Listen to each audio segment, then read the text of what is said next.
আসসালামু আলাইকুম। আজ আমি আপনাদেরকে একটা খতরনাক শত্রু দমনের কবচ দিব।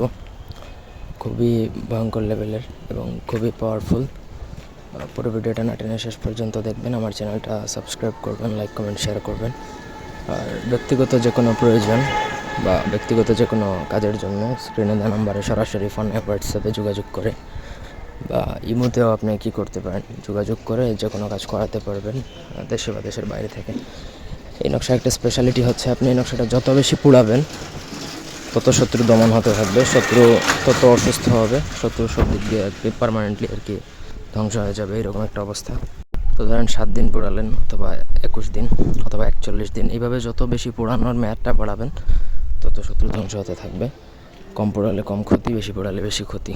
নকশাটা লিখতে হয় শনিবার দিনে স্টার্ট করে আপনি শিলা আসে 6-7 দিন, নাহলে 21 দিন অথবা 41 দিন। এর কম পোড়াতে পারবেন না, কিন্তু 7 দিন থেকে 8 দিন যদি পুড়ে ফেলেন তাহলে আপনাকে 21 দিন পোড়াতে হবে, নাহলে আপনার নিজের ক্ষতি হবে। ওইটুকু আপনার মাথায় রাখতে হবে প্রথমত। তো এটা লেখার প্রসিডিউর হচ্ছে, আপনি ভোজপাতার মধ্যে অরিজিনাল কুমকুম অথবা গুরুচন কালি দ্বারা লিখলেন। লেখার পরে প্রত্যেকটা নকশার নিচে আপনি অবশ্যই কিয়ের নামটা লিখে দিবেন। আপনার দুশ্মনের নাম লিখবেন, সে ছেলে হলে পিতার নামটা লিখবেন, আর মেয়ে যদি হয় সে তাহলে তার মাতার নামটা লিখে আপনি নকশা লেখা কমপ্লিট করবেন। আপনি প্রথমেই ডিসাইড করে নেবেন যে কত দিনের জন্য আপনি এই কাজটা করবেন। আপনি বেশি ক্ষতি করতে চাইলে 21 দিন বা 41টা লিখবেন, অল্প ক্ষতি করতে চাইলে 7 দিনেরটা লিখবেন। ব্যাস, লেখার পরে আপনি প্রত্যেক দিন একটা করে পোড়াবেন। সরিষার তেলে ভিজিয়ে পোড়াইলে আরও ভালো হয়, তাহলে আপনি ডাইরেক্ট পোড়াতে পারেন। তবে একটা জিনিস মাথায় রাখবেন, শিলাটা যেন আপনার কমপ্লিট থাকে, মানে কতদিন পোড়াবেন সেটা মিস করবেন না। একদিনও মিস হলে কিন্তু আপনার কাজ নাও হতে পারে এবং আপনার ক্ষতি হতে পারে।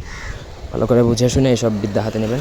এখানে 4 ধরনের তাবিজ একসাথে একত্রিত করে তারপরে একটা নকশা বানানো হয়েছে, সেটা খুবই পাওয়ারফুল। এই নকশা দ্বারা বশীকরণ, বান মারানো, চাটন, স্তম্ভন, আকর্ষণ, বিদ্বেষণ সব ধরনেরই কাজ করা যায়। এক একটার প্রসেস এক এক রকম, অন্যদিন বলবো।